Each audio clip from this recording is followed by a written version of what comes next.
do anything. So, first of all, like everyone else, I'd really like to thank SALT for pulling this together. These things are so important.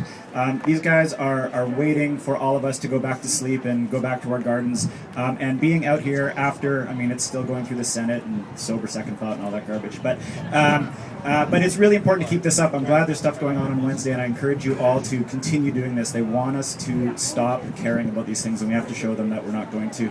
And I'd also really just like to thank Linda for putting up with these bastards. Like, I don't know what we're paying you, but it can't possibly be enough to deal with this crap in Ottawa. It's really incredible. So I'm not going to go into how atrocious this bill is, or how mean-spirited it is, or how anti-democratic it is, because you all know this. We've been talking about this for a month.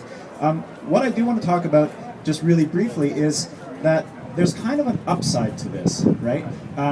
This bill, as destructive as it's going to be to the fabric of Canada, as much as it sets us back 50 years in environmental legislation, as much as it puts another black eye on Canada on the international stage when it comes to action on climate change, it's also in a really perverse way kind of encouraging, right?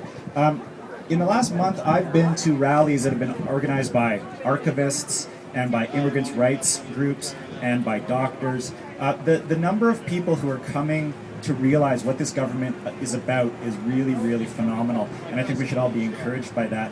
And this isn't anymore just a movement of, like, I work for the Council of Canadians. We are, perhaps with the exception of the NDP, like the most hated group amongst the, like, we're involved in a court case with these guys and all of this stuff, right? Yeah, so I mean, it's we see every time a group speaks up against this government, they're vilified and they're put down and they're insulted and they're marginalized. But when it's archivists and nurses and immigrants' rights groups and doctors and teachers who are all speaking up, as we're seeing now, it's hard. You can't marginalize everybody or you become marginalized, right? Which is what we're seeing with this government. So as much as this is a phenomenal attack on everything that we all care about in Canada, I think we should be encouraged. Over the next 3 or 4 years, we're going to have to find new and creative ways to bring all of these people who are now outraged about what's going on in this country in.